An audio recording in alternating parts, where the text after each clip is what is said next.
Bien, jóvenes, buenas tardes. Vamos a continuar con nuestro curso. Con ustedes estábamos viendo un video, o lo terminamos de ver, el del Concord, parece.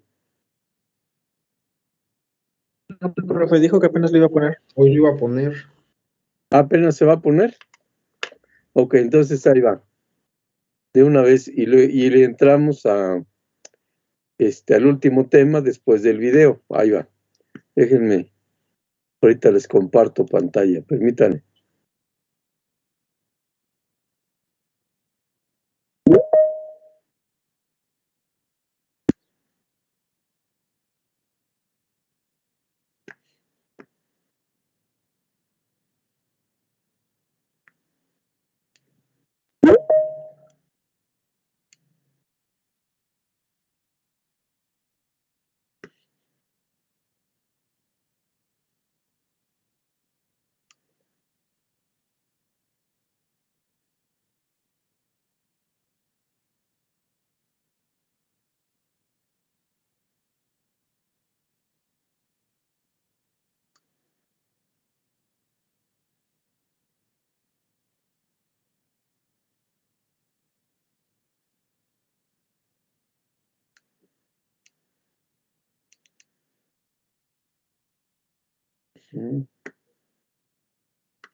Ok, ahí va.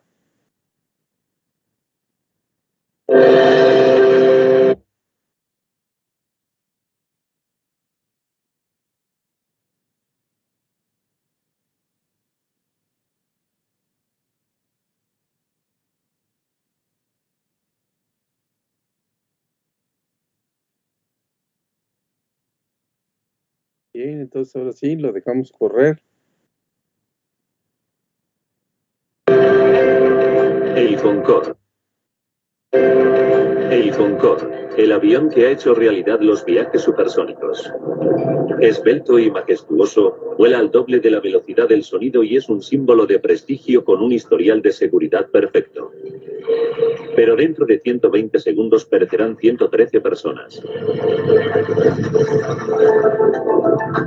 Empleando tecnología informática de vanguardia, les revelaremos qué fue exactamente lo que falló. Los desastres no ocurren sin más. Son una cadena de acontecimientos críticos. Conozcan las nefastas decisiones que se tomaron en segundos catastróficos. El accidente del Concorde.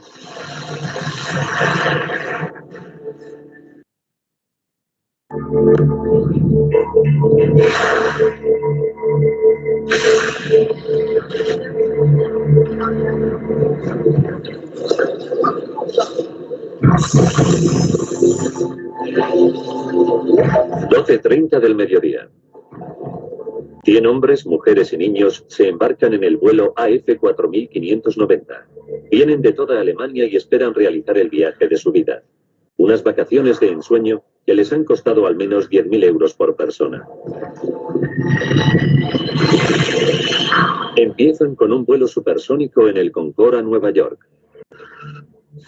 Y después, un crucero de lujo por el Caribe. Para el padre de George Mayer se trata de un regalo para celebrar su jubilación. Cumplió 65 años en el 2000 y quería que esto fuera un regalo para su pareja y para él. A los dos les gustaba viajar y siempre lo hacían de modo especial. El Concorde es un avión único, elegante, lujoso y sobre todo súper rápido. Volando a más de 2.200 kilómetros por hora enlaza Norteamérica con París o Londres en 3 horas y 45 minutos. La forma singular del Concorde, con una cabina fina como un lápiz y amplias alas delta, le facultan para surcar el cielo a medio kilómetro por segundo. John Hutchinson lleva 15 años volando en el Concorde. La mejor forma de describirlo es compararlo con un pura sangre. Es un avión hermoso, eficaz, potente, como un ganador del derby de Kentucky.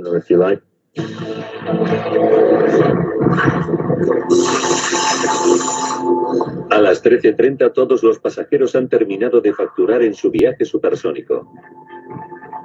El piloto capitán Christian Marty ya se encuentra en la cabina preparando el vuelo. Los pasajeros están en buenas manos. Marty, de 54 años, es uno de los pilotos más experimentados de Air France. Un aventurero de extraordinario talento. En 1982, Christian Marty fue el primer francés en cruzar el Atlántico en una tabla de windsurf. Es un héroe nacional. A bordo del Concorde, el capitán Marty lleva a cabo las comprobaciones previas al vuelo. Su controlador de tráfico aéreo es el experimentado Gilles Zoguelin, que llega para empezar el turno de tarde.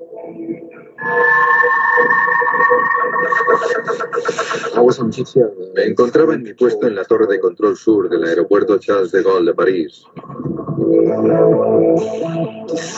Ese día no iba a haber trabajado, pero un compañero me pidió el día anterior que le cambiara el turno.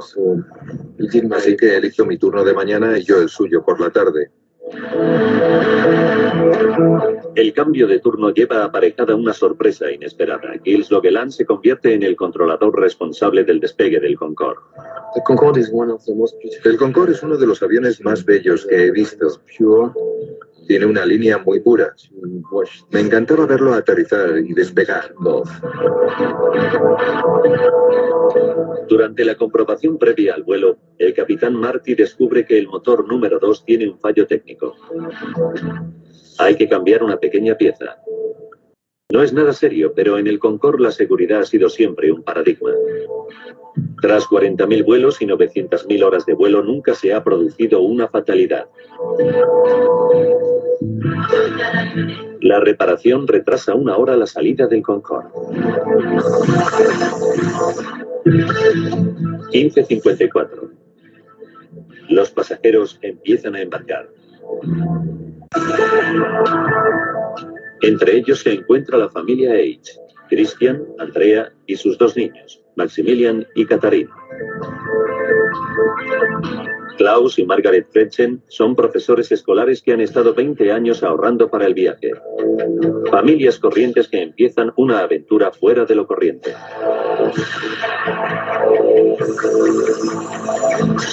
A las 16:35 el Concorde está listo para despegar.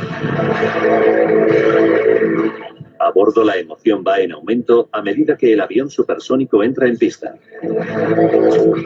En la torre de control, Gilles Zoguelin da la orden de salida del vuelo de Air France 4509 por la pista 26.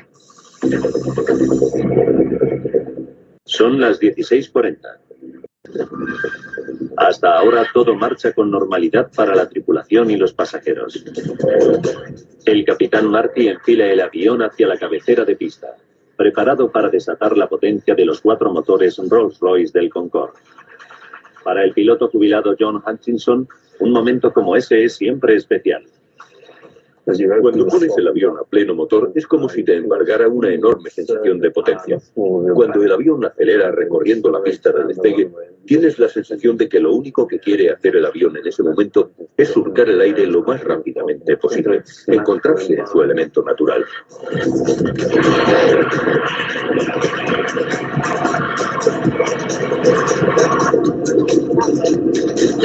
Desde la torre de control, Gilles Zoguelin supervisa el despegue. Me quedé contemplando el Concorde mientras adquiría potencia sobre la pista, porque era algo digno de ver. Es un avión muy pesado, así que se pone en marcha poco a poco, luego va ganando velocidad. El Concorde acelera por la pista de 4 kilómetros. Sobrepasa los 320 kilómetros por hora.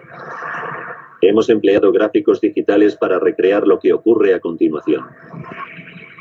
Para Gilles es un momento de puro horror. De repente vi llamas justo detrás del cuerpo de la aeronave.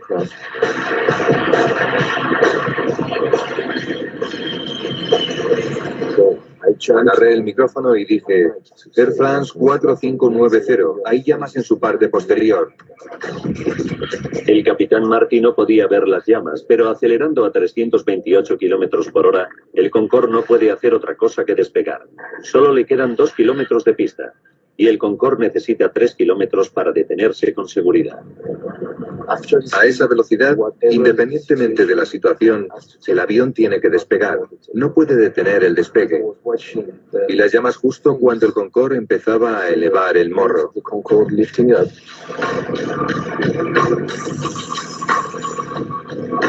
A las 16 horas 43 minutos y 15 segundos, el capitán Marty tira de la palanca de control y el Concorde se eleva en el aire. Así es como vieron el Concorde los testigos.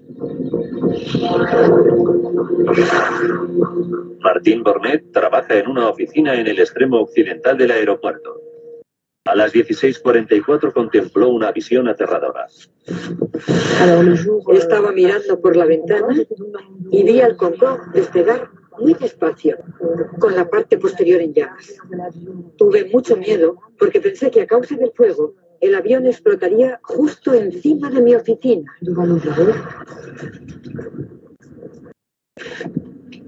El avión accidentado le pasó volando justo por encima.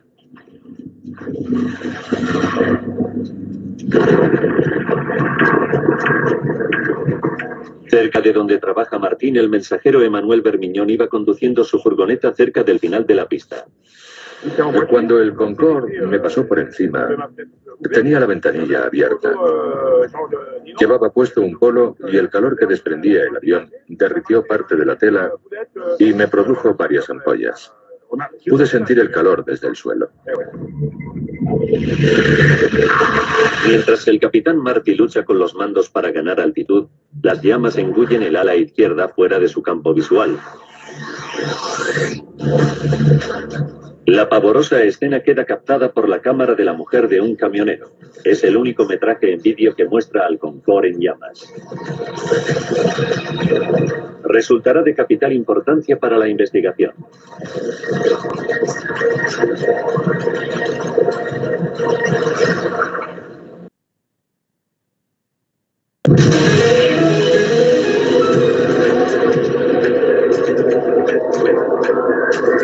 En el aeropuerto de París acaba de despegar un Concorde, pero el avión está ardiendo y las 109 personas a bordo corren un grave peligro. Los próximos 69 segundos van a ser cruciales. 16 horas 43 minutos y 30 segundos. El Concorde se debate por permanecer en el aire. Solo se ha elevado 30 metros y va camino de estrellarse. El pueblo de Gonesse y sus 25.000 habitantes se encuentran directamente en su trayectoria. Christine Turpin va conduciendo hacia la gasolinera de su propiedad.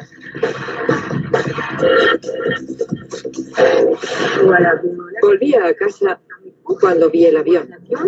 Era un Concorde ardiendo por la parte de atrás. Frené y detuve el coche.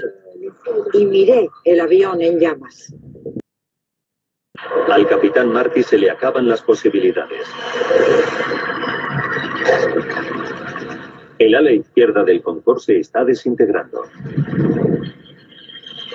El ejecutivo Patrick T. se encuentra situado bajo la trayectoria del avión. Estaba en mi oficina, hablando con una agencia. La ventana da a la pista de aterrizaje. De repente me interrumpió un estruendo. Era el Concorde. Estaba ardiendo y temblaba violentamente.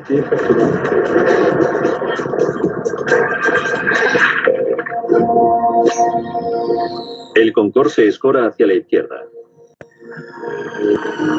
El avión se queda sin fuerza y se precipita contra el suelo.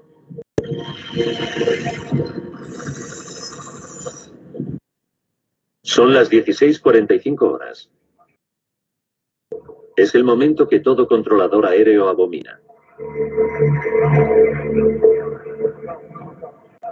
Yves Logeland coge el micrófono.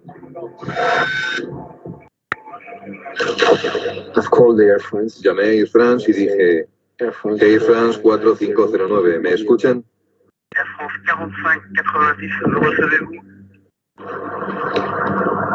Lo dije 2 veces. Y no hubo respuesta.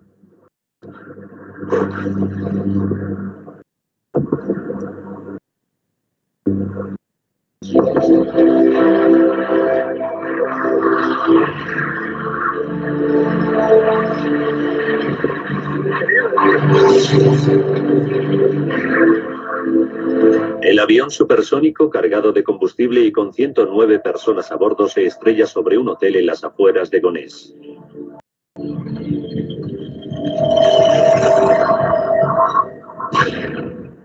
Una aterradora bola de fuego envuelve el edificio. La profesora británica Alice Brooking acababa de entrar en su habitación del primer piso. Me dirigí a la puerta de la habitación donde estaba y no vi más que llamas. No había forma de salir por las escaleras.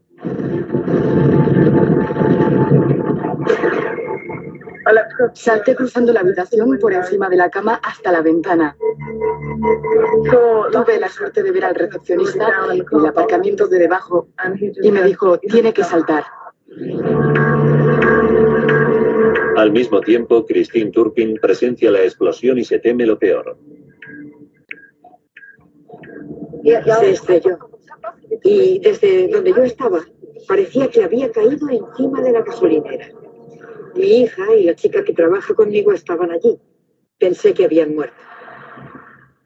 Mientras Christine se dirige a la gasolinera, el reposabrazos de un sillón de pasajero cae sobre la gasolinera.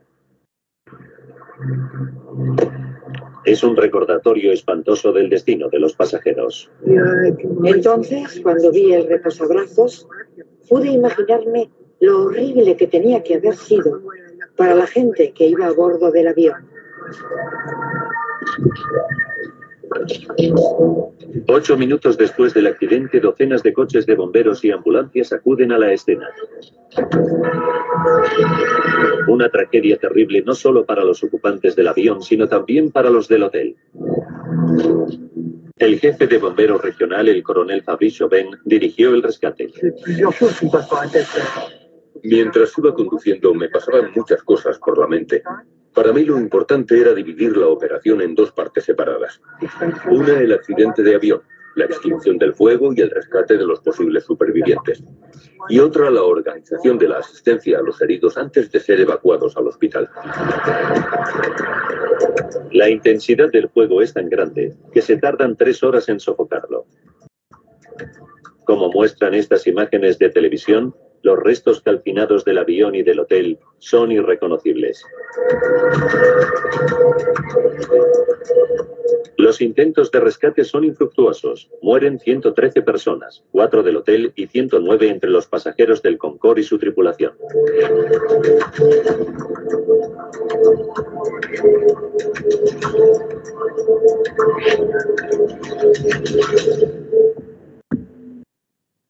Perecen 3 generaciones de la familia H. Los abuelos de los niños habían invitado a toda la familia a unas vacaciones soñadas y habían reservado pasajes en el Concorde. Los profesores Margaret y Klaus Frechen llevaban ahorrando 20 años para volar en el Concorde. Los equipos de rescate comienzan la desagradable tarea de recuperar los cuerpos de la escena del accidente.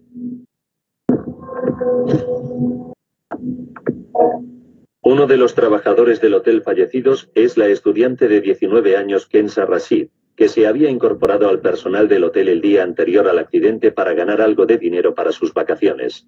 Otra víctima es la doncella Devrani Chandan Singh, que fallece dejando huérfanos a sus 2 hijos. La mayoría de los cuerpos están calcinados, lo que imposibilita su identificación. Los patólogos forenses solo pueden identificar a las víctimas por sus expedientes dentales. Es un momento tristísimo para los familiares de las víctimas, como George Mayer. Una de las cosas más difíciles fue tener que identificar a mi padre y a su pareja. Después de un accidente aéreo, no queda mucho de los pasajeros. Fue muy difícil. George tendrá que esperar 2 semanas hasta que los patólogos identifiquen los restos de su padre. Tuvimos que esperar todo ese tiempo. Pueden imaginarse que no resultó nada fácil, un día tras otro.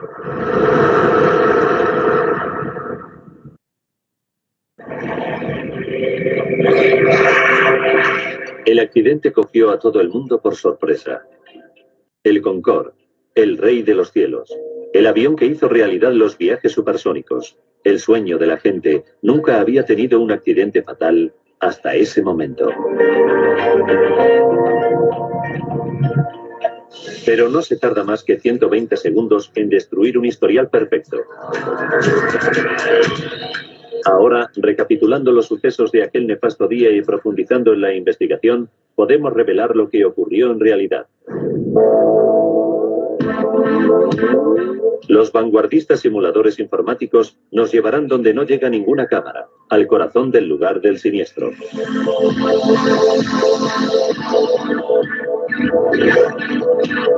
La Oficina Francesa de Accidentes Aéreos envió a sus mejores investigadores. A través de sus datos podemos ahora reconstruir la mortal cadena de sucesos para averiguar lo que causó en realidad la horrible tragedia.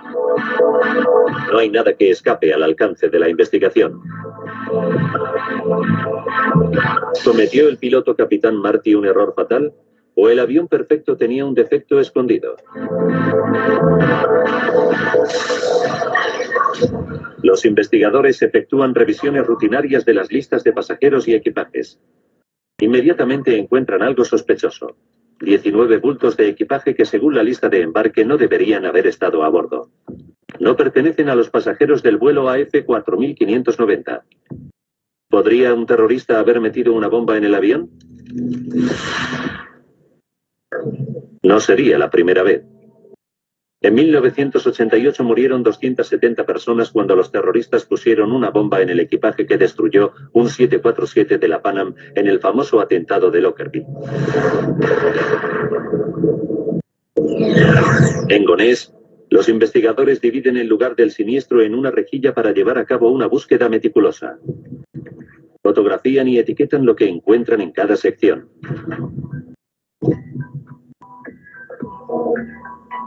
Es una labor ardua, que dura 4 semanas.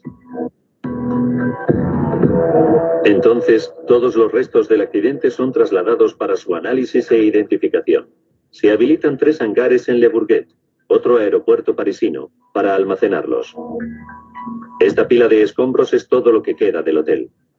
La intensidad del choque y del fuego es tal que un edificio de 40 habitaciones queda reducido a poco más que un montón de chatarra. Y esto es lo que queda del Concorde. Uno de los ejemplos de la ingeniería moderna más avanzada del mundo ha quedado reducido a un montón de hierros retorcidos, goma, aluminio, plástico fundido e instrumentos hidráulicos rotos. Los investigadores franceses separan e identifican cada fragmento. Entre estos restos calcinados se encuentran las claves cruciales para el hallazgo de la causa del accidente del Concorde.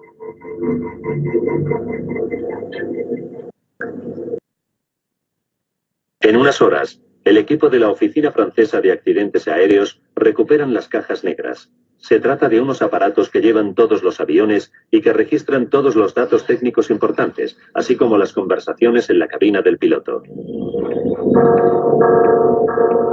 Analizan las cajas negras y no escuchan el sonido de una explosión. Está claro que no se puede culpar a los terroristas. Los investigadores se ven obligados a buscar otras pistas.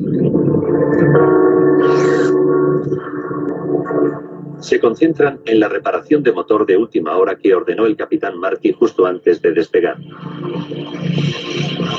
Saben que el Concorde había regresado a Nueva York el día anterior con un defecto de frenado en el motor número 2.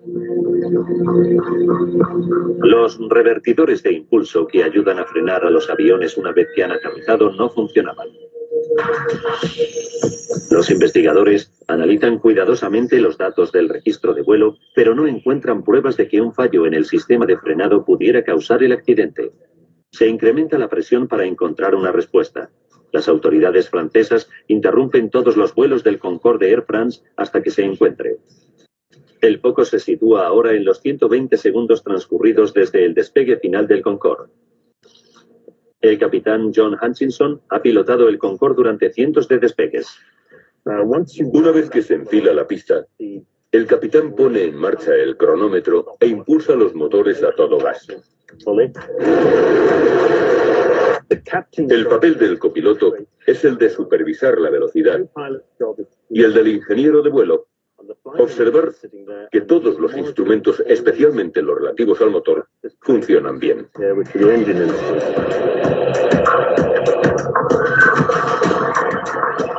Los datos de la caja negra verifican que todo marchaba con normalidad hasta que el Concorde alcanza los 323 km por hora.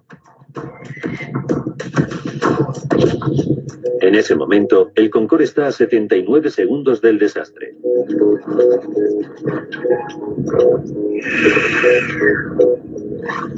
Los registros de datos indican una repentina pérdida de fuerza en los dos motores bajo el ala izquierda. La caja negra recoge inmediatamente el dramático aviso desde la torre de control. Air France 4590, se encuentran en llamas, tienen un fuego en la parte de atrás.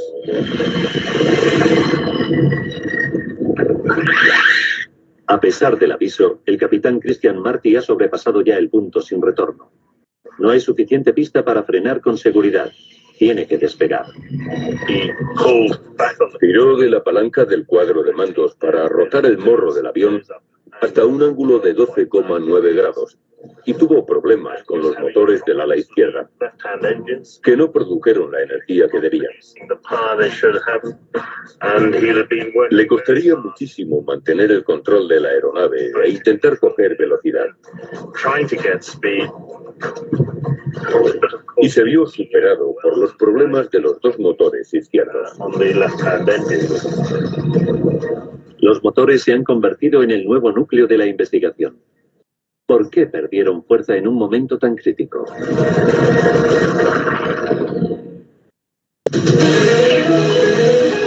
Tan solo 2 minutos después de despegar, el vuelo del Concorde Air France 4590 se estrella matando a 113 personas. Un golpe devastador para el primer avión supersónico del mundo.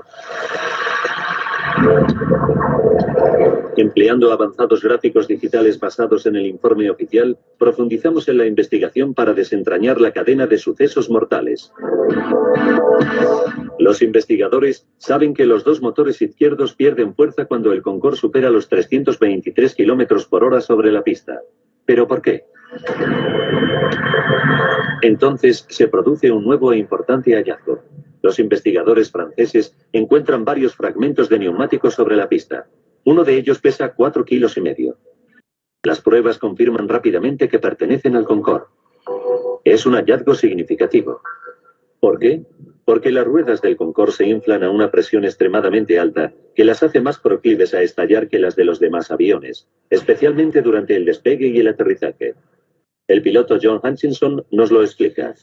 Cuando el capitán tira de la palanca para rotar, en realidad lo que está haciendo es comprimir el tren de aterrizaje sobre la pista. Así que en ese momento la presión sobre los neumáticos es todavía mayor. Esta presión adicional hace que las ruedas del Concorde sean aún más vulnerables. La investigación avanza por buen camino. Los investigadores del accidente revisan los expedientes y descubren que las explosiones de ruedas de los Concordes no son algo fuera de lo común. Encuentran más de 50 casos de explosiones de ruedas durante el despegue y el aterrizaje en los últimos 24 años.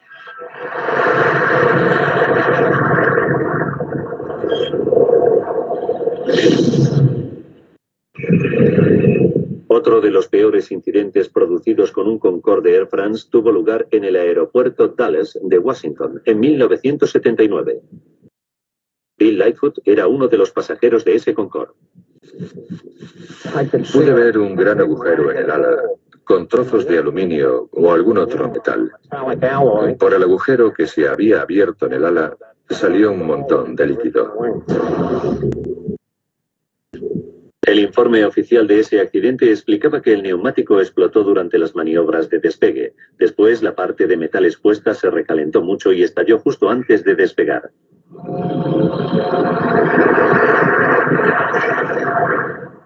El avión despegó, pero 20 minutos después volvió a aterrizar con total seguridad. El avión sobrevivió al accidente, pero se originó una gran polémica sobre la seguridad de los neumáticos. Los ingenieros del Concorde instalaron sensores para detectar los neumáticos poco hinchados, modificaron los procedimientos de inspección de neumáticos antes de cada vuelo y, lo que es más importante, como nos explica el experto en aviación David Lermont, desarrollaron neumáticos más resistentes que podían soportar el doble de peso. El requisito para superar los vuelos de prueba era que las ruedas fueran capaces de continuar la maniobra de despegue con los neumáticos estallados y de despegar sin ellos.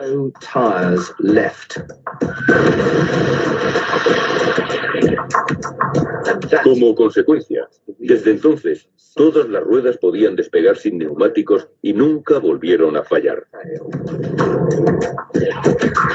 Nunca hasta 18 años después, en París, cuando se produjo un fallo muy grave.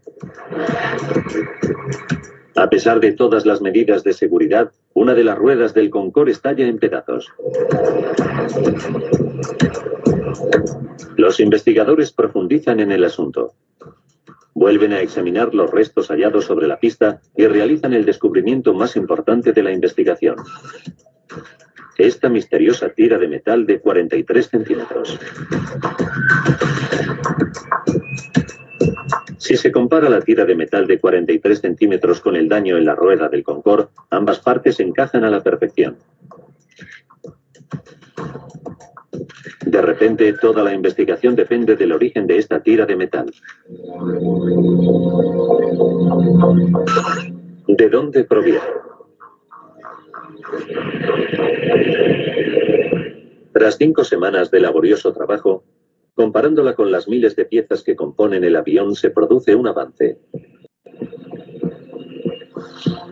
Entonces, descubren que la tira de metal proviene del motor de un DC-10.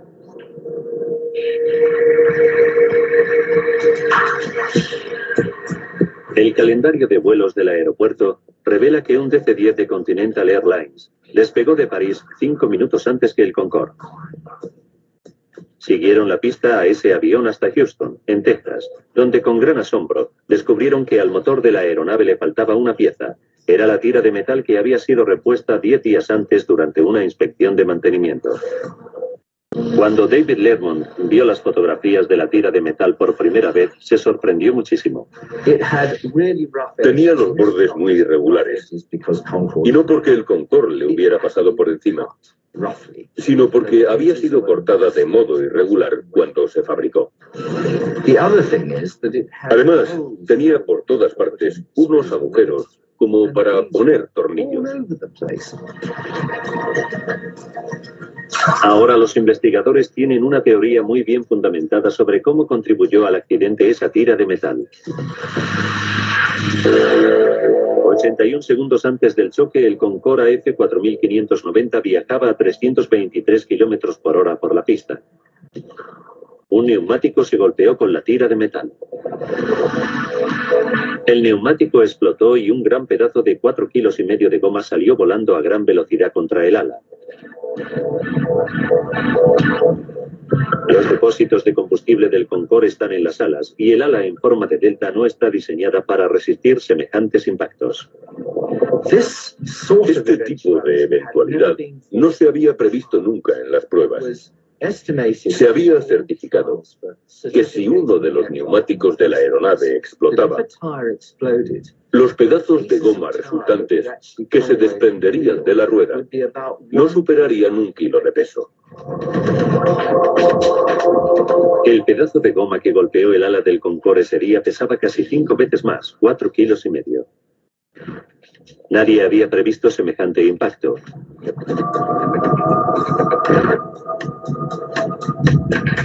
Por otro lado, el gran fragmento de goma encajaba en la abolladura del ala.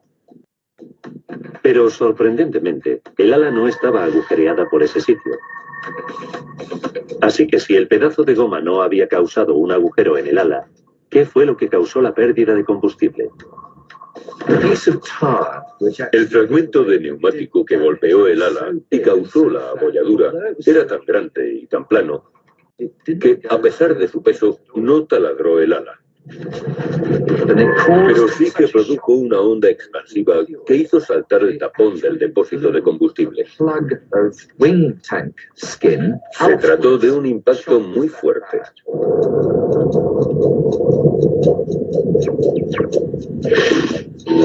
Cuando el pedazo de goma golpea el ala, desencadena una onda expansiva que afecta a la junta más débil del depósito de combustible, y el combustible se sale del tanque.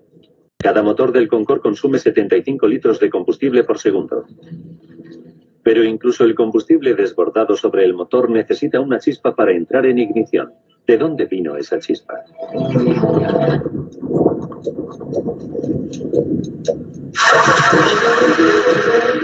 El vuelo del Concorde Air France 4590 se estrella nada más despegar del aeropuerto Charles de Gaulle de París.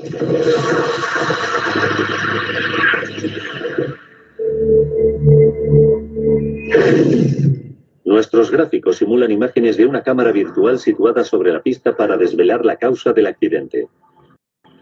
Cuando el avión recorre la pista de despegue, una tira de metal en el suelo hace explotar un neumático.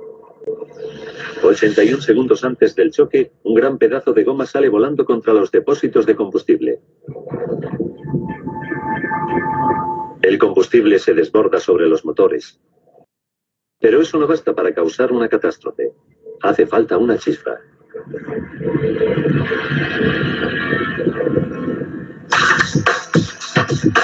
Gracias a las grabaciones de las conversaciones de la cabina, sabemos que los pilotos tuvieron problemas con el tren de aterrizaje al despegar. Cuando el Concorde se debate en el aire, el piloto Christian Marty intenta recoger el tren de aterrizaje, pero se bloquea y se queda fuera.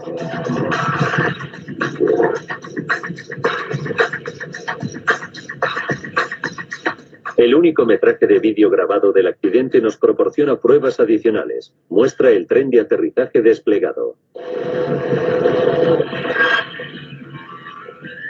¿Qué impidió que las ruedas se retranquearan? En esta simulación por ordenador puede verse la explicación más posible.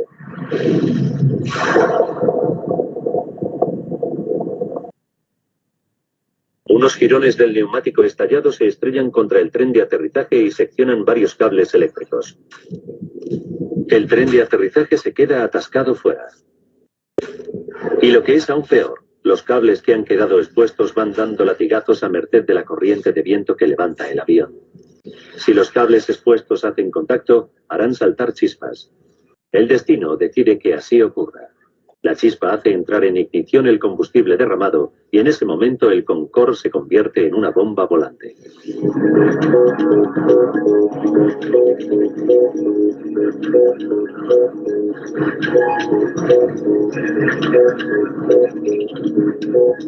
Ahora podemos contarles cómo fueron esos momentos para el capitán Marty en la cabina del piloto.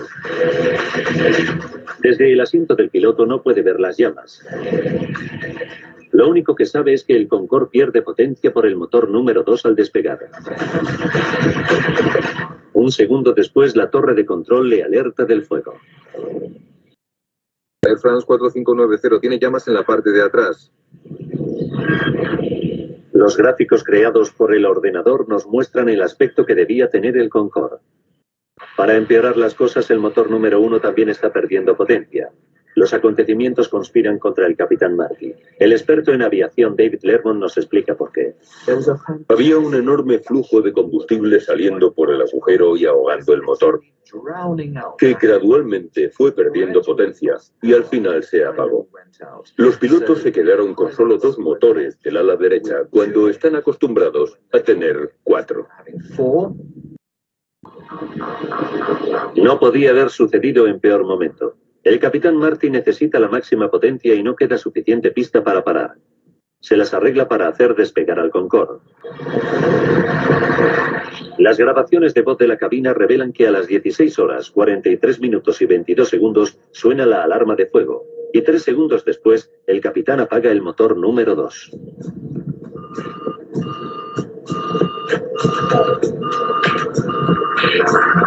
Cuando se produce una alarma de fuego, hay que apagar el motor y cortar el abastecimiento de combustible. Después hay que utilizar el extinguidor de fuego de ese motor e intentar apagar las llamas. El Concorde está ahora a 53 segundos del desastre. Desde la torre de control, Gilles Logeland le proporciona toda la ayuda que puede al capitán Marty. Haz lo que quieras. Tienes prioridad para regresar a la pista. Pero a 60 metros de altura, el Concorde vuela demasiado bajo para dar la vuelta. Así que en su lugar, el capitán Marty intenta alcanzar una pista del cercano aeropuerto Le Bourget a tan solo 5 kilómetros. Pero el capitán Marty se enfrenta a un nuevo problema. El fuego es ya tan intenso que el ala del Concorde está fundiéndose y desintegrándose. En la parte de atrás de las alas del Concorde están los instrumentos denominados alerones, que permiten al piloto subir o bajar el morro del avión. El fuego era tan intenso que la estructura posterior de la aeronave se estaba evaporando. Los instrumentos básicos del piloto se habían destruido. Al mismo tiempo, en las grabaciones de voz se escuchan las alarmas de humo de los lavabos. Los gases dentro de la cabina de pasajeros convierten el ambiente en irrespirable. El Concorde está a 49 segundos del desastre.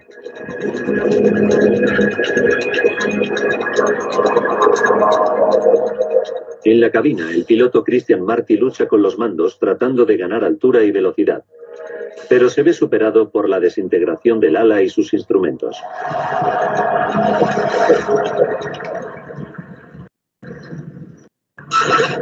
«33 segundos. Suena la alarma de fuego del motor y permanece encendida el resto del vuelo. En la cabina, el capitán Marty se queda sin opciones. Incluso el aeropuerto de Le Bourget, a tan solo 3 kilómetros, está ahora fuera de su alcance. 11 segundos antes del impacto, en la torre de control, se escuchan las palabras finales de Christian Marty. Demasiado tarde. No queda tiempo.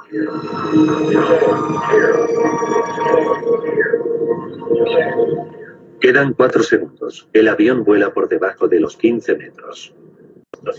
El apocalipsis se produjo cuando el avión se inclinó a unos 110 grados del suelo. A partir de ese momento, la aeronave es totalmente incontrolable. 3 segundos. El Concorde ya no aguanta en el aire.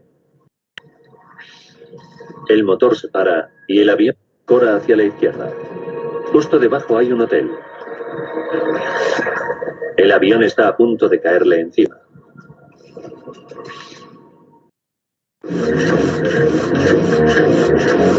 Justo 118 segundos después de que el Concorde empezara a acelerar por la pista de despegue, 109 personas se enfrentan a la muerte.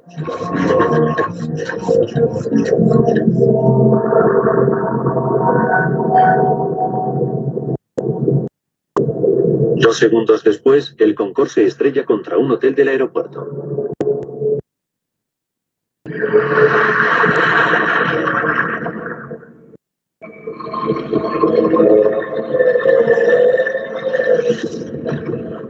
Los 100 pasajeros y los 9 miembros de la tripulación resultan muertos, así como 4 personas del hotel. El controlador aéreo Gilles Logeland guió al Concorde en su despegue final y es testigo directo de esos espeluznantes últimos segundos. Sabía que todo había terminado. Aunque sabía que se trataba de una realidad confirmada, me resistía a aceptar los hechos. Todavía sigo teniendo la sensación de que no ha ocurrido de verdad, de que no fue algo real. Me negaba a aceptar que había ocurrido. Ocurrió lo que no podía ocurrir, un accidente de verdad. El Concorde, el único avión supersónico del mundo, vio cómo se destruía en 120 segundos su perfecto historial de seguridad de 25 años. Fue un accidente horrible e inimaginable. Los pasajeros solo tuvieron unos segundos para prepararse a morir. El abogado Christopher Ballins nos habla de las víctimas. Creo que los pasajeros se dieron cuenta enseguida de que algo no marchaba bien en el avión. El aeroplano no se elevaba y luego un ala se prendió fuego.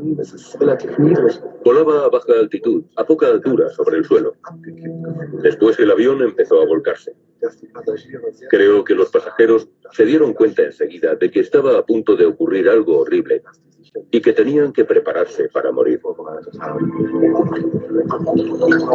2 días después, se permitió a los familiares depositar flores en el lugar del siniestro.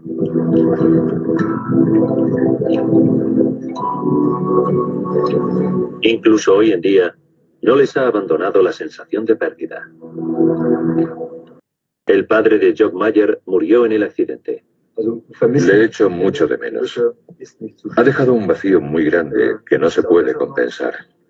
Lo que resulta más difícil es que no muriera de muerte natural, sino por culpa de un accidente horrible. Le arrebataron la vida en sus mejores años. El desastre también fue traumático para los habitantes que sobrevivieron del pueblo de Gonesse. El ejecutivo Patrick Tess escapó de milagro. Trabaja en el edificio de al lado del hotel destruido por el Concorde. Todavía sigue impresionado por el accidente.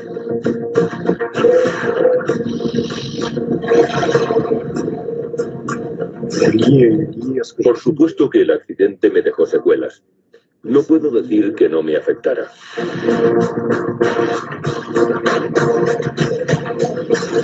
Fue horrible ver todo lo que vi. Los cadáveres, el fuego, los heridos. El olor a carne quemada es algo espantoso.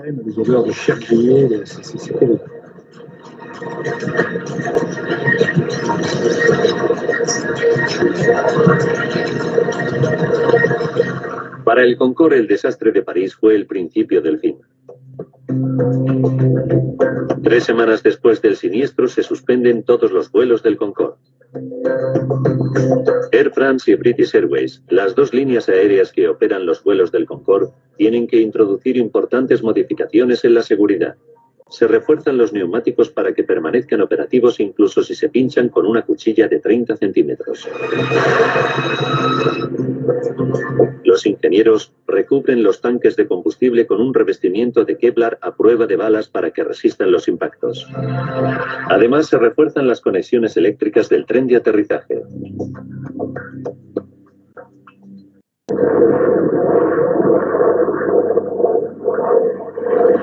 Pero el Concorde nunca recobraría su antigua gloria. 14 meses después del accidente, se reanudan los vuelos de pasajeros en el Concorde, pero el coste de mantener y actualizar la envejecida flota es demasiado alto. El número de pasajeros se ve enormemente reducido. El 24 de octubre de 2003, el Concorde transporta pasajeros por última vez. La era de los viajes supersónicos ha terminado. El Concorde se ha convertido en una reliquia de museo.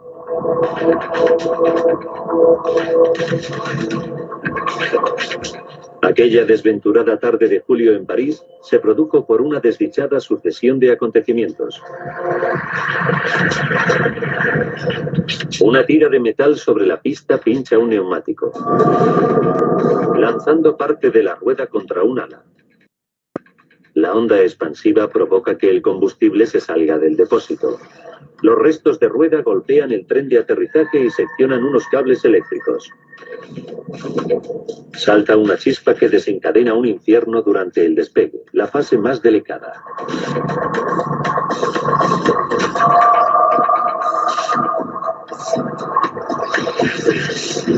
A partir de ese momento, el Concorde está predestinado al desastre. Una cadena de acontecimientos que nadie podría haber previsto provoca su destrucción.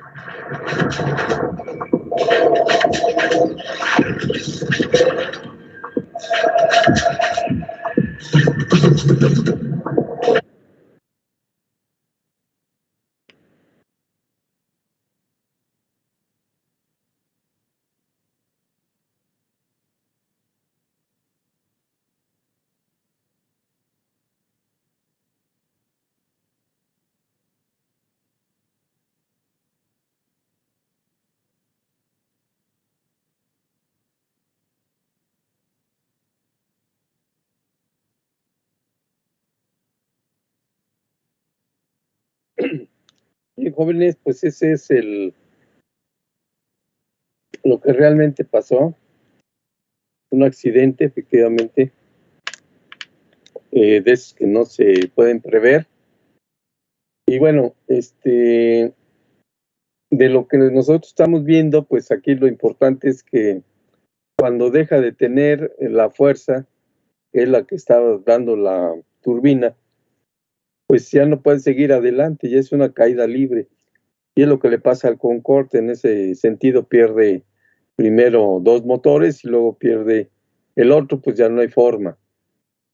Bien, esto nos lleva a ver qué tan importante es la aplicación de este tema de toberas ya en máquinas como esta, ¿no? Máquina real. Si deja de funcionar, pues no tenemos fuerza o el impulso para seguir adelante, y entonces de allí en adelante caída libre. Justamente esto que estamos viendo, hace unos par de días, sucedió esto aquí en la Ciudad de México, claro, ¿no? Los del Concorde. Sucedió que les he hablado por ahí de los pájaros, ¿no? Iba en despegue el avión y entraron pájaros y destruyeron una turbina. Y el avión no pudo elevarse y tuvo que regresar, y afortunadamente pudieron volver a la pista y aterrizar. Claro, aquí en Ciudad de México tienen a lo mejor mucha alternativa, porque a un lado del aeropuerto del normal, del Benito Juárez, pues está ahí en Oceanía. Justamente allá adelante está lo que iba a ser el aeropuerto en Texcoco. Entonces, ahí pudo haber aterrizado. O bien, seguirse y llegar a Santa Lucía, y ahí tiene otra pista. Acá en este caso, pues, realmente es una serie de acontecimientos así que se juntan y hacen una catástrofe. Pues sí, y esto que les comento fue realidad, salió ahí en las noticias, ¿no? Lo que había pasado. Y regresaron y no hubo más problema. Y les digo, eso hace un par de días. Pueden ver por ahí en las noticias. Nos lleva justamente a qué tan importantes son estos motores, y sobre todo la aplicación de las toberas, ¿no? Y la protección que puedan llegar a tener en la aplicación de el transporte aéreo. Y por ahí lo veremos, yo creo que mañana, un video que dura 2-3 minutos, que es justamente la prueba de una turbina de gas, una prueba destructiva de una turbina Rolls-Royce como las del Concorde, que la llevan a una prueba destructiva. Justamente haciendo alusión, hacen introducir por ahí ahora sí que un ave, un pollo, ¿no? Y destruyen la turbina. $52 millones cuesta les costó la prueba. Pero dirían, bueno, ¿y para qué tanto? Bueno, es que ellos, sobre todo Rolls-Royce, tiene la filosofía de garantizar sus motores, turbinas de gas en este caso. Y bueno, pues ahí se dan cuenta que hasta dónde puede llegar, ¿no? La aplicación. En realidad son aplicaciones muy importantes de la parte de los motores de reacción, las turbinas, y sobre eso hay muchísimo que ver, muchísimo. En realidad, nosotros solamente vemos una pincelada de lo que es. El tema es muy amplio, importante. Es especialidad de ingeniería mecánica. No la tenemos en la escuela, por desgracia, ¿verdad? No tenemos esto, necesitaríamos mucha infraestructura. posgrado tampoco la tiene. Entonces, para hacer estudios de esta naturaleza hay que irse al extranjero. Bueno, podríamos hablar y hablar y hablar, pero tenemos que continuar en nuestro curso. Y bueno, vamos a ver las condiciones de inestabilidad o bien las ondas de choque. Esa onda de choque, que es otro de los problemas que se pueden llegar a tener, son condiciones que se llama fuera de diseño, donde la presión P'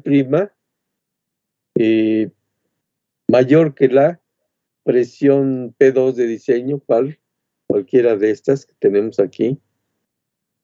Es decir, tenemos una contrapresión. Esto de la contrapresión, pues también suele ocurrir. ¿Dónde? Bueno, pues recuerden que el avión va volando, pero tenemos otra situación, los vientos, ¿verdad? Esos vientos pueden entrar, aquí como se marca la flecha de presión, en sentido contrario al escape de la turbina y provocar una contrapresión. Muy bien. ¿Qué sucede aquí? Que se regresa el flujo y puede suceder que aunque no haya un incendio como el del Concorde, al haber un retorno de flujo, apaga justamente la turbina. Y si la apaga, pues ya vemos que no tenemos impulso, caída libre. Bueno, pues este tipo de situaciones es a la que someten a las turbinas para ver cómo sería el comportamiento o evitar este punto, ¿verdad? Condiciones fuera de diseño. Muy bien, entonces partimos que si la presión, en este caso atmosférica P', mayor que la presión, digamos, del 6, aquí, pues tenemos un regreso de flujo. Y esto se va a manifestar como una especie de diamante, así le llaman, onda de choque de tipo diamante. Ahorita lo vamos a ver aquí. A ver, acá está. Ok, aquí está cómo se va a producir, ¿no? Entonces, en condiciones fuera de diseño, la contrapresión P' entre P2 y P5, digamos aquí, P2, P5, pues va a haber un desprendimiento del flujo. Y vean lo que estaría pasando. Aquí está lo que sucedería, ¿no? Se forma esa especie como de, pues acá se verían como círculos, pero en realidad tienen esta forma y van a hacer que el flujo se retraiga. En una turbina, pues sí se puede ver, ahorita vamos a ver algunas fotos, pero por ejemplo algo que sucede muy comúnmente y no es turbina y también es una boquilla, es en los sopletes de oxígeno acetileno, oxiacetileno. Cuando lo prendemos, vamos regulando la presión y si llegamos a una situación de contrapresión, lo que hace es que esa flama que se tiene se regresa y se apaga. Eso es lo que pasaría aquí en la turbina. Se regresa el flujo y para la turbina. En el caso de la turbina, si va en un avión en vuelo, pues es caída libre. ¿Ok? Y acá pues simplemente agarramos y volvemos a prender el soplete. Hay aplicaciones como esta que les hablo del soplete, pero también hay boquillas que se tienen aplicando toberas para depositar material en la superficie de otro metal, recubrimientos. Eso se hace con toberas. Ok, entonces podemos tener un metal como ¿cuál podría ser? Acero al carbón, le podemos meter una capa así de, pues cromo, níquel, molibdeno de inoxidable, pues con una boquilla, y no ser completamente el fierro, ¿no? Son recubrimientos. O en los álabes de estas máquinas, en los álabes de las turbinas, nos recuerdan que veíamos en el ciclo de George Brayton, el punto 3, temperatura más alta del ciclo, que es función de la potencia de la turbina. Es deseable que sea lo más alto posible, pero tenemos el límite que es el material. Entonces, obviamente hay materiales resistentes al calor, como lo son los materiales inoxidables o aliados con alto nivel de cromo o níquel, que serían los materiales martensíticos y austeníticos, que sea metalurgia. No, bueno, sí corresponde a nosotros, pero digamos hay una especialidad también que son los ingenieros metalúrgicos. Nosotros llegamos simplemente hasta la utilización de esas aleaciones. ¿Dónde? Pues en las piezas mecánicas, justamente, ¿no? Como en los álabes, en la flecha, en las flechas de los motores, que le tenemos que meter no acero inoxidable, sino un acero aliado, como sería el 4140, para lo que sería las flechas, para que tengan una resistencia muy grande. Dirían, bueno, aquí, ¿qué onda? ¿No? Ya estamos cambiando, sí, pero la mecánica tiene que ver en muchas partes, ¿no? Estamos hablando de metalurgia. Entonces, ahí, pues, materiales resistentes para el caso de las turbinas, al calor, alta temperatura. Y esto nos lleva a que podemos hacer materiales, digamos, con aceros aliados, y poner una recubierta al álabe, una recubierta cerámica, una cerámica, ¿no? Y bueno, metales, sí, ¿por qué? Porque la cerámica resiste mucho más la temperatura. Entonces, estas son las nuevas técnicas que se van utilizando para lograr mayor temperatura y que con eso mayor potencia. ¿Y por qué mayor potencia? Implica mayor velocidad, implica un mayor empuje. Y ahí nos vamos, ahí va todo una ciencia en esta parte. Pero regresemos al punto, digamos, decíamos, son boquillas para depósito de materiales y tienen esta forma, una tobera. Ok, aquí el punto que estamos viendo es ¿verdad? La producción de estas contrapresión, que se llaman ondas del tipo diamante, se ven así como interrumpidas y van a regresar el flujo en un momento dado. Veamos aquí. Miren, aquí se ve. Claro, ustedes van a decir, no veo nada, pues sí es cierto. Pero si ponen un poquito de atención, vean aquí, se alcanza a ver ese cocolito. Ahí está la punta roja, a ver si la podemos destacar aquí.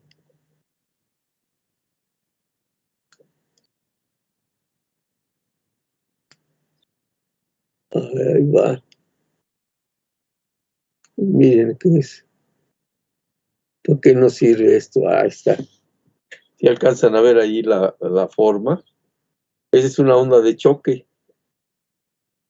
Claro, pues a lo mejor la pantalla, en el caso de ustedes, pues no la pueden apreciar muy bien. Pero, a ver, vamos a destacarla. Ahí está. Ahí está formada la onda de choque. Entonces, vean, es el escape de una turbina, Esta es una tobera, la que tenemos aquí en pantalla, una tobera que puede cambiar su perfil. Esta puede aumentar este diámetro, disminuirlo, inclusive puede orientar la boquilla o la tobera hacia abajo o hacia arriba. Y esto pues ya está aplicado en aviones de combate. Ok, en condiciones fuera de diseño tendríamos esta situación del flujo, habíamos comentado por ahí, donde P2 es mayor que P1, P' es la presión atmosférica. Ok, entonces se forma esto. Y aquí está, cuando tenemos una presión por arriba, en este nivel, en el P2, la onda de choque va aquí, pero esta, como comentamos, puede venir desde aquí afuera, de aquí, ir hacia adentro, a tal grado que pues llega, tapón aquí la salida y pues se apaga la máquina. O, les repito, se apagaría el soplete. Eso sí lo podríamos ver con equipo de oxígeno acetileno. Vean la tobera. Ahí está. Este es un avión de combate. El escape son toberas. Vean la sección. Aquí puede tener esta, o puede tener la más grande, o orientarla. ¿Para qué serviría todo este asunto? Pues porque tendrían mayor facilidad de maniobra estos aviones, pues con la finalidad de escapar de su oponente o derribar a su enemigo. Ok, ahí ya comenzamos otro tipo de aplicaciones, ¿no? Vean, aquí está.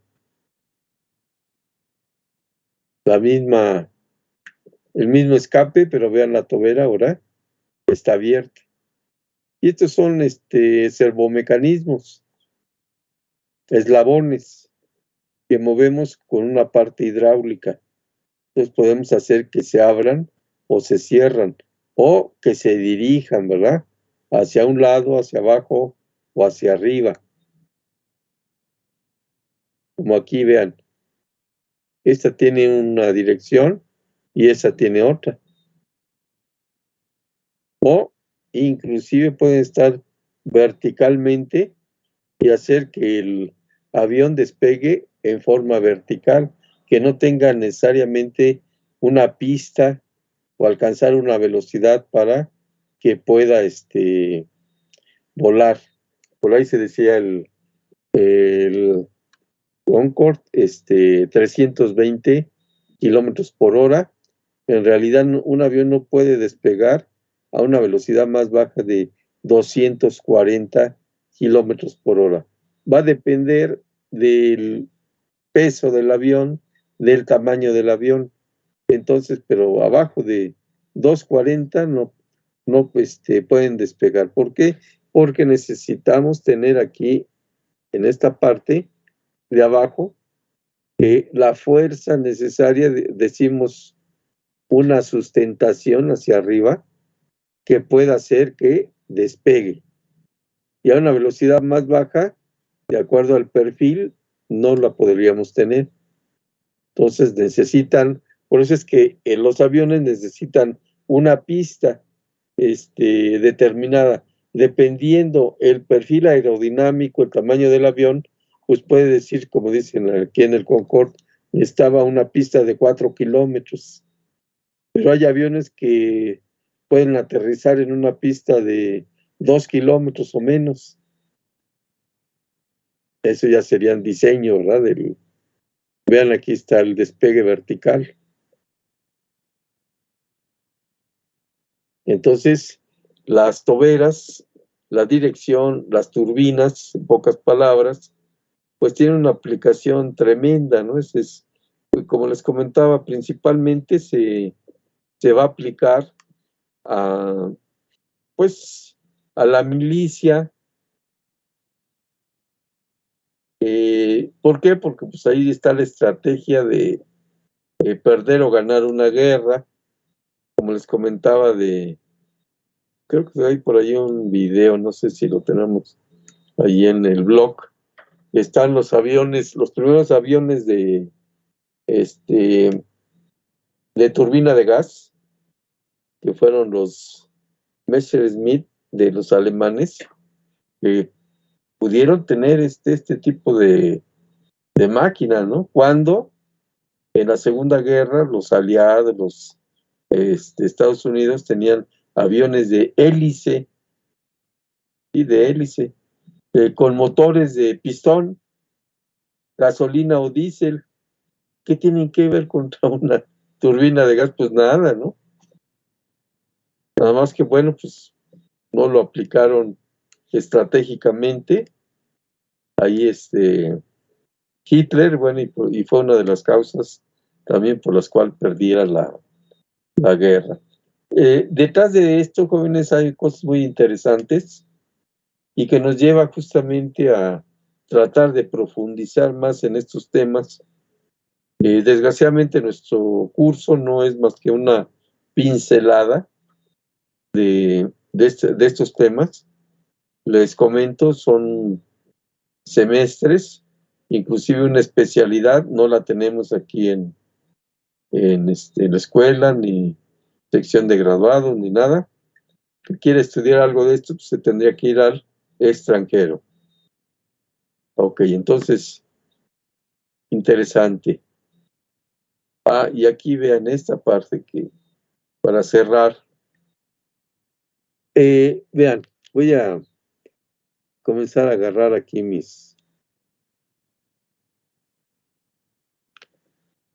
Ok. Miren, voy a quitar mis vectores, esto los puse. Ok, el avión lleva este sentido cuando aterriza, ¿no? Ahí va. Y todos pensamos que se ponen los frenos y se para como un carro, ¿no? Son cientos de toneladas y a la velocidad que viene no pueden detenerlo. Unos frenos mecánicos. Así se trabaran ahí, no los pueden detener. Acuérdense, energía cinética que se va a transformar en la fricción en calor. Entonces necesitarían un área grandísima. No la tienen. ¿Qué es lo que pasa? Pues que sí, esto va a ayudar un poco, pero el avión se sigue. ¿Por qué? Porque tiene un impulso tremendo aquí en el aterrizaje. ¿Y qué es lo que se hace? Se mete un inversor. El inversor lo que va a hacer, tercera ley de Newton, acción-reacción. Vamos a poner aquí viene la salida de los gases. Vamos a poner con azulito. Ahí está. Entonces lo que vamos a hacer es regresar el flujo. Vamos a regresar el flujo en un inversor. Este inversor lo que va a hacer es que este vector lo va a desviar así. Es decir, regresa el flujo como si fuera una especie de giro 180 grados. En realidad, digamos, gira aquí, pero esto viene hacia acá, ¿no? Y aquí pues, ustedes ya saben vectores. ¿Ok? Entonces, realmente lo que va a hacer que frene es el inversor. Es decir, necesitamos potencia, la fuerza azul más grande para que regrese y jale al avión en sentido contrario. Acuérdense, tercera ley de Newton. A toda acción, una reacción, ¿sí? De igual intensidad si va acá y de sentido contrario. Entonces, si nosotros la aplicamos al revés, aquí tenemos cómo va, pues simplemente lo que hacemos es esto. aplicamos una fuerza así con el inversor y eso va a hacer que se detenga. Ese es lo que lo va a detener. Por eso pensaba que en el Concorde algún problema, bueno, sí comentaron que había un problema del inversor. Esto es la misma tobera, esto que tenemos aquí es la misma tobera, esto que está aquí, escape de la turbina, y ven, esto gira aquí y se acopla aquí en esta parte. Y tenemos la tobera, perdón, el escape común y corriente de la turbina. Pero para poder frenar el avión, jóvenes, necesitamos el inversor. Este es el inversor. Ok, este es el inversor. Un avión no lo van a detener si no lleva eso. Y para muestra, no lo hagan, pero para muestra un botón. Por ahí recordamos, si no, pues observen por ahí en las carreteras que nos dicen 90 kilómetros por hora máximo, 110 máximo. Las velocidades máximas permisibles tienen un porqué. Vean el móvil, es un carro. En un carro, la disipación de la energía la vamos a tener aquí en los frenos. Pero ¿cuánto pesa un carro? Claro, va a depender del carro, ¿no? Dirían 500, 600 kilos, dependiendo del auto. Ahora métanle la velocidad. 90, 100 kilómetros por hora. Toda esa energía, ahora sí ya saben, velocidad, masa del auto, tienen una fuerza. ¿Ok? ¿Cuál es la fuerza? Pues la que van así, ¿no? Van con una fuerza así. Y lo que va a hacer la fricción va a detenerlo y poco a poco, ir haciendo esta fuerza más pequeñita, más pequeñita. Esta energía de velocidad se va disipando aquí en las balatas. Fricción, calor, se va transformando en calor. ¿Ok? Energía cinética a calor. Primera ley de la termodinámica. Vean, todos son principios. Entonces, la energía, si van en un auto a velocidad grande, ¿qué es lo que va a pasar? Que necesitan un espacio para detenerse, ¿no? Y ahí se los dicen.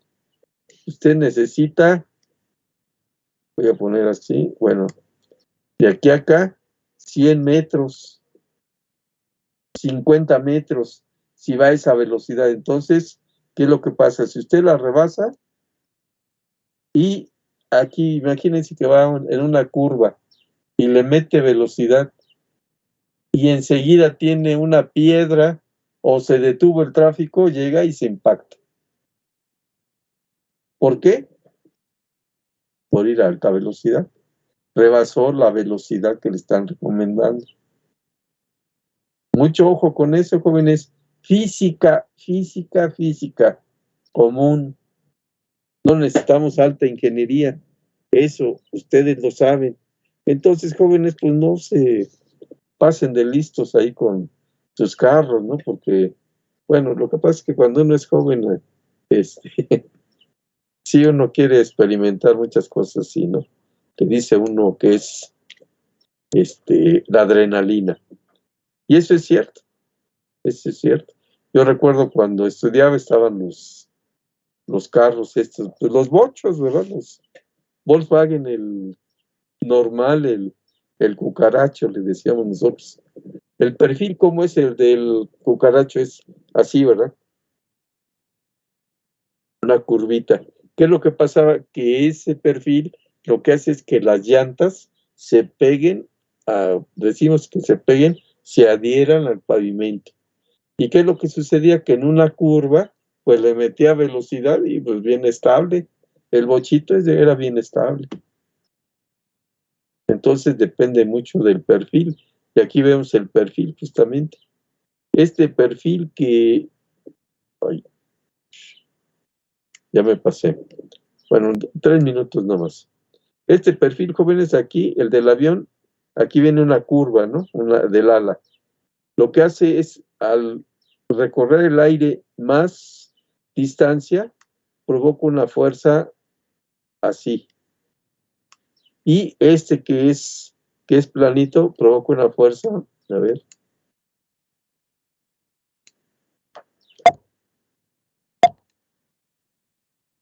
Okay. A ver si me la da. Así. Vean, si yo pongo una con otra, ¿qué es lo que hace? Vectores. Uno más pequeño arriba y uno más grande abajo. Es lo que va a hacer que se eleve el avión. Perfil aerodinámico. ¿Ok?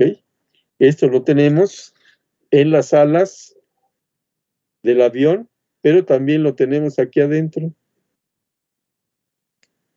En las turbinas, en los álabes, por eso viene el nombre de álabes.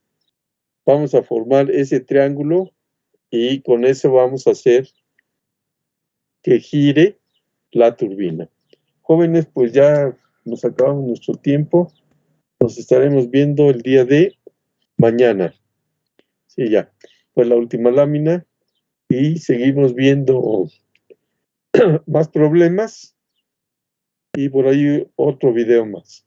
Nos estamos viendo, jóvenes, mañana. Muchas gracias, profesor. Hasta mañana. Hasta luego, jóvenes. Gracias, profe. Hasta mañana. Hasta mañana. Hasta mañana, profe. Jóvenes.